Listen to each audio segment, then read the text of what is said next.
Emotions are a tricky subject, both in life and in psychology. Questions like, why do you make me feel this way, are not only confusing on a personal level, but also on a scientific level. First, let's distinguish emotions from feelings and moods. An emotion is an immediate, specific, positive or negative response to internal thoughts or external environmental events. A feeling is the subjective experience of an emotion.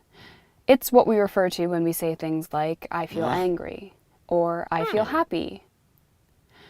A mood, meanwhile, is a diffuse, longer-lasting emotional state that doesn't necessarily have an identifiable object or trigger. So if something frustrating happens to you, you might immediately feel the emotional response of anger, and for the next few days you might be in a bad mood. Let's move on to the various components of an emotion. So we know that emotions are immediate and specific responses. These responses have at least three parts: physiological, cognitive, and behavioral. A physiological component of an emotion might be bodily arousal, like a racing heart or tense muscles. The cognitive component of an emotion is the subjective conscious experience of emotion. And the behavioral component of an emotion is the characteristic overt expressions of the emotion, behaviors that other people can read, like particular facial expressions or postures.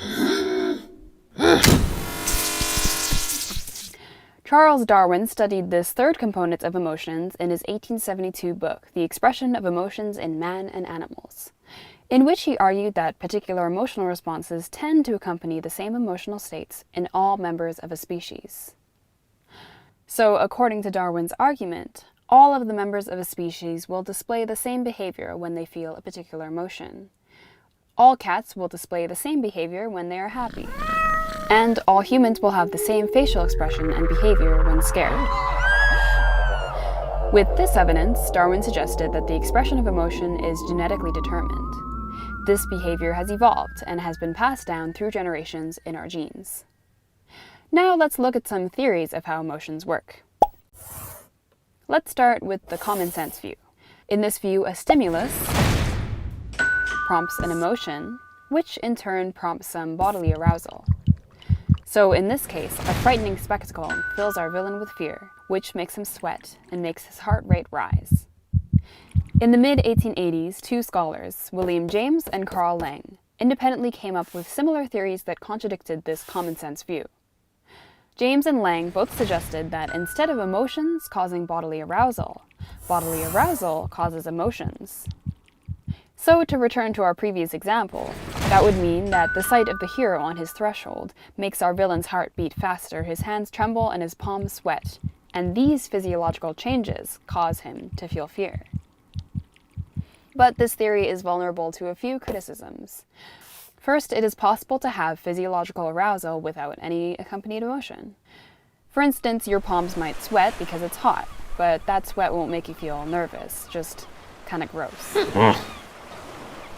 Second, physiological changes can be too slow to precede the conscious experience of emotion.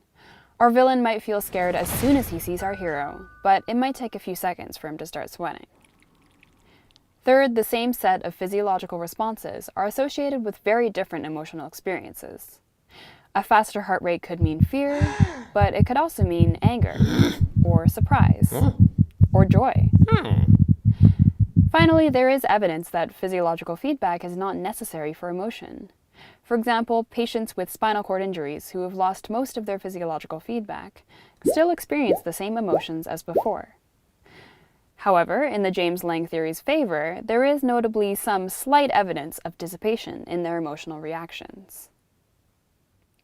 As an alternative to the James-Lange theory, two other theorists, Walter Cannon and Philip Bard, propose that the physiological arousal of emotions and the experience of emotions are entirely separate processes.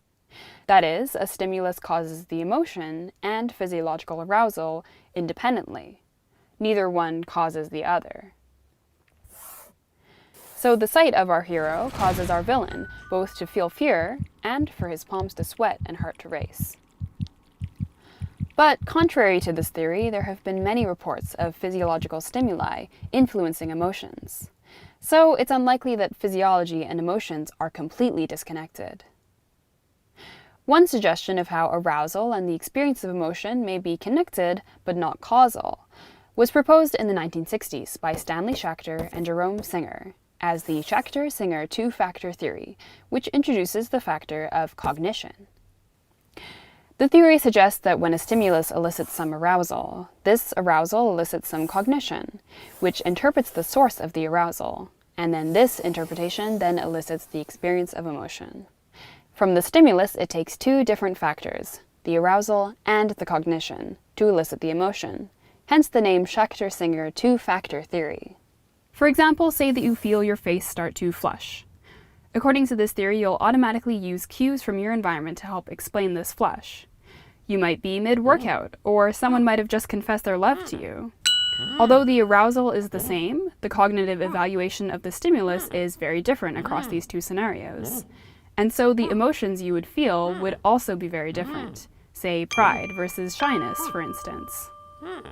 To return to our previous example, if the sight of our hero makes our villain's heart beat faster, then their cognitive evaluation of the situation, say remembering that the hero is a Secret Service agent here to save the world, or that he is their long-lost love from primary school, will determine their emotional response to the situation. Again, with this theory, it's about the interpretation of the stimuli and the arousal, which leads to the emotion. So let's just quickly review these four theories of emotion to help you remember them. First, the common sense view is that a stimulus will cause an emotion, which causes arousal.